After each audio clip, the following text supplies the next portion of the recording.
શ્રાવણ માસના ખાસ કરીને વડોદરા મહાનગરપાલિકાએ શહેરને સિંગલ યુઝ પ્લાસ્ટિક ફ્રી બનાવવાની કવાયત શરૂ કરી છે, પરંતુ ખંડેરાવ માર્કેટ ખાતે મુકાયેલા ક્લોથ બેગ વેન્ડિંગ મશીનમાં ખામીઓએ નારાજગી વધારી છે। 15 ઓગસ્ટે શરૂ થયેલા મશીનમાં 5 રૂપિયાનો સિક્કો નાખી 1 કિલો સામાન સમાવતી કાપડની થેલી મળે છે, પરંતુ ઘણી વખત થેલીઓ ખલાસ થઈ જાય છે અથવા પૈસા નાખવા છતાં થેલી નથી મળતી।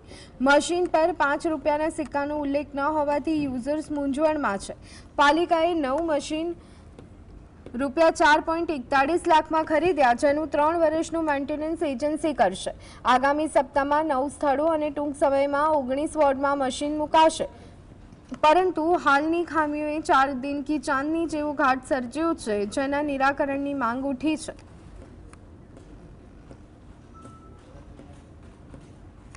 વાગે એટલે મારે ઘરે જવાનો ટાઈમ થયો એટલે મેં કીધું સાહેબ અહીં ઉભેલા જ હતા। મેં કીધું સાહેબ શેનું મશીન છે? તો મને કહે છે કે આપણે પ્લાસ્ટિકની થેલીઓ બંધ કરીને કાપડની થેલીઓ મળશે, તમે કોઈન નાખશો 10નો તો થેલી અંદરથી બહાર નીકળશે। એટલે મેં સાહેબની સામે જ કોઈન નાખીને મેં ટ્રાયલ લીધો। મેં તો ભાઈ નીકળે છે કે નહીં? તો 10નો સિક્કો જતો તો થેલી નીકળી નહીં। સાહેબ મારી બાજુમાં રૂબરૂ ઉભા રહ્યા, પછી સાહેબે આખું મશીન ખોલીને અંદરથી મને એક થેલી આપી 10ની। એવા બી મારા એક બીજા મિત્ર હતા, અને 2 સિક્કા નાખ્યા તો બે જતા રહ્યા।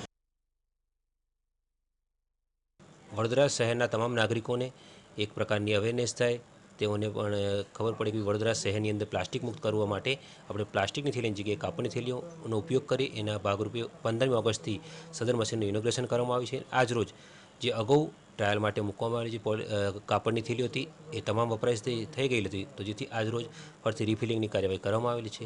સ્ટીકર લગાવવામાં આવે છે કે જેટલા રૂપિયાનું આપણે કાપડની થેલી આપવાની છે એ ત્યાં સ્ટીકર લગાવીશું, જેથી જાહેર નાગરિકને ઇઝીલી ખબર પડે। જરૂર જણાશે ત્યાં બાજુમાં પદ્ધતિનો પણ એક ગુજરાતીમાં ટાઈપ કરીને ત્યાં લગાવી દઈશું, જેથી જાહેર નાગરિકને કેવી રીતે તેનો ઉપયોગ કરવો, કોઈ અવઢણ ના થાય ને કોઈના પૈસા ના ફસાય કે ના કાપડની થેલી નીકળવામાં કોઈ તકલીફ પડે, એ બાબતે પણ ત્યાં જે SOP હશે એ લગાવવામાં આવશે।